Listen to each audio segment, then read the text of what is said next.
Hello बच्चों, मेरी किताब चैनल पर आप सभी का बहुत बहुत स्वागत है।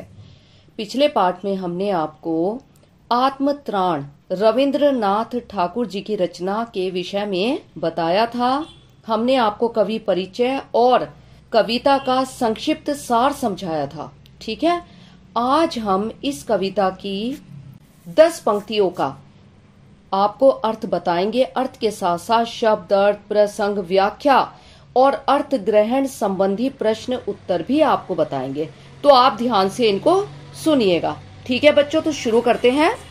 विपदाओं से मुझे बचाओ, यह मेरी प्रार्थना नहीं, केवल इतना हो करुणा में, कभी ना विपदा में पाऊं भय। दुख ताप से व्यथित चित्त को ना दो सांत्वना नहीं सही, पर इतना होवे करुणा में, दुख को मैं कर सकूं सदा जय। कोई नहीं सहायक ना मिले, तो अपना बल पौरुष ना हिले। हानि उठानी पड़े जगत में लाभ, अगर वंचना रही तो भी मन में ना मानुष्य। शब्दार्थ देखते हैं। विपदाओं मुसीबतों, करुणा में दूसरों पर दया करने वाला। भय डर, दुख ताप कष्ट की पीड़ा। व्यथित दुखी, चित्त हृदय। सांत्वना तसल्ली, जय जीत। बल ताकत, पौरुष पराक्रम। जगत संसार, वंचना धोखा, क्षय नाश। प्रसंग सेम ऐसे ही आएगा जैसे हमने आपको पिछले पाठों में बताया है।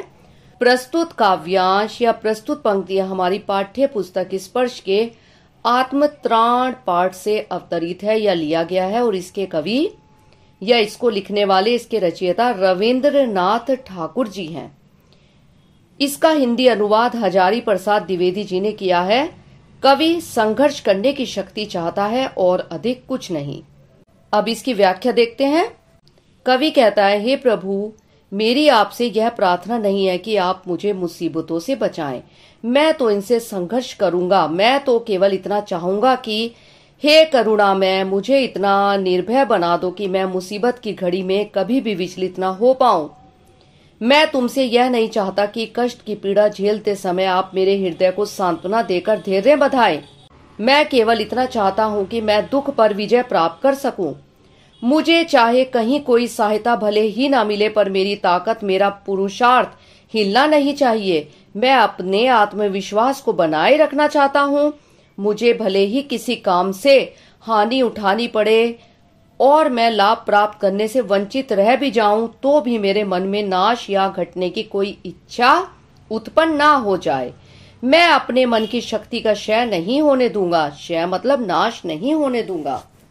अब अर्थ ग्रहण संबंधी प्रश्न, यानी कि इन पंक्तियों से संबंधित जो भी आपके प्रश्न उत्तर हैं वो हम आपको बताते हैं। ध्यान से आपने इनको समझना है। ठीक है। प्रश्न है, कवि की प्रार्थना क्या नहीं है। ये जो हमने आपको 10 पंक्तियां समझाई हैं, अभी हम इन्हीं के प्रश्न उत्तर आपको बता रहे हैं, तो आपने इनको ध्यान से सुनना है। कवि की प्रार्थना क्या नहीं है। उत्तर, कवि की प्रार्थना यह नहीं है कि वह उसे विपदाओं अर्थात मुसीबतों से बचाए।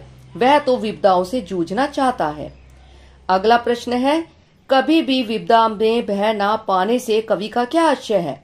उत्तर, इससे कवि का आशय यह है कि वह विपत्ति के अवसर पर भयभीत नहीं होना चाहता, अर्थात वह डरना नहीं चाहता। वह विपदा को साहस के साथ झेलना चाहता है। अगला प्रश्न, कवि प्रभु से क्या चाहता है। उत्तर, कवि प्रभु से अपने दुख ताप से व्यथित चित्त को सांत्वना की इच्छा तो नहीं करता, पर इतना अवश्य चाहता है कि वह अपने सम्मुख आए दुख पर विजय पा सके। वह दुख को जीतना चाहता है। अगला प्रश्न, कवि दुख की घड़ी में कोई सहायक ना मिलने पर भी क्या कामना करता है। उत्तर, कवि सहायक के ना मिलने पर भी अपने बल पौरुष को अक्षुण्ण रखने की प्रार्थना करता है, ताकि वह बिना सहायक के भी परिस्थितियों पर काबू पा सके। अगला प्रश्न, कवि किस स्थिति को भी अपनी हानि नहीं मानता। उत्तर, कवि अगर संसार में लाभ से वंचित रहता है तब भी उसे झेल लेगा। इसमें भी वह हानि नहीं मानेगा। वह अपने मन की शक्ति यानी कि अटूट विश्वास को क्षय नहीं होने देगा। इससे वह विषम परिस्थितियों को भी अपने अनुकूल कर लेगा। ठीक है। अब इससे आगे की 11 पंक्तियां हैं। मेरा त्राण करो अनुदित तुम, यह मेरी प्रार्थना नहीं, बस इतना होवे करुणामय, तरने की हो शक्ति अनाम्य। मेरा भार अगर लघु करके ना दो सांत्वना नहीं सही, केवल इतना रखना अनुनय, वहन कर सकूं इसको निर्भय। नत शिर होकर सुख के दिन में, तव मुख पहचानू छिन छिन में, दुख रात्रि में करें वंचना, मेरी जिस दिन निखिल मही, उस दिन ऐसा हो करुणा मैं, तुम पर करूं नहीं कुछ संशय। शब्दार्थ: त्राण भय से छुटकारा, अनुदित प्रतिदिन, अनामय रोग रहित स्वस्थ, भार बोझ लघु छोटा, सांत्वना तसल्ली, वहन भार उठाना, निर्भय निडर, नतशिर सिर झुकाकर, दुख रात्रि दुख से भरी रात, वंचना धोखा, निखिल संपूर्ण, मही धरती, संशय शक संदेह। प्रसंग: प्रस्तुत पंक्तियां हमारी पाठ्य पुस्तक स्पर्श के पाठ आत्मत्राण से ली गई हैं और इसके रचयिता, इसके कवि रविंद्रनाथ ठाकुर जी हैं। इसका हिंदी अनुवाद हजारी प्रसाद द्विवेदी जी द्वारा किया गया है। व्याख्या: कवि कहता है, हे प्रभु, हे भगवान, मेरी आपसे यह प्रार्थना बिल्कुल भी नहीं है कि आप मुझे प्रतिदिन भय से छुटकारा दिलवाते रहें। हे करुणामय ईश्वर, आप तो मुझे केवल इतनी शक्ति प्रदान करें कि मैं रोग मुक्त अर्थात स्वस्थ रहूं, ताकि मैं भव सागर से तैरने की शक्ति बनाए रख सकूं। मैं आपसे यह भी कामना नहीं करता कि आप मेरा भार हल्का कर दें और मुझे सांत्वना प्रदान करें। मैं तो व्यथा के भार को वहन करना अर्थात सहना चाहता हूँ। इस घड़ी में मैं निडर बना रहना चाहता हूँ। सुख के दिनों में अपना सिर झुकाकर मैं आपको क्षण क्षण पहचानता रहूं। मैं तो आप पर कभी भी संदेह नहीं करना चाहता। दुख से भरी रात में जब मुझे धोखा मिले, और भले ही ऐसा करने वाली समस्त धरती ही क्यों ना हो, तब भी हे करुणामय, मैं आप पर तनिक भी संदेह ना करूं। तुम में मेरा विश्वास अडिग बना रहे। अब इन 11 पंक्तियों से संबंधित प्रश्नोत्तर। पहला प्रश्न है, कवि की प्रार्थना क्या नहीं है? उत्तर: कवि की प्रार्थना यह नहीं है कि ईश्वर उसे प्रतिदिन के कष्टों से छुटकारा दिलाता रहे। वह दैनिक मुसीबतों को स्वयं झेलना चाहता है। अगला प्रश्न, कवि अपने करुणामय प्रभु से कामना करता है। उत्तर: कवि अपने करुणामय प्रभु से यह कामना करता है कि वह उसे इतनी शक्ति प्रदान करे कि वह रोग मुक्त रहकर कष्टों पर विजय पा सके। अगला प्रश्न, कवि किस कृपा के स्थान पर क्या चाहता है? उत्तर: कवि ना तो अपने कष्टों का भार हल्का करवाना चाहता है और ना सांत्वना की कामना करता है।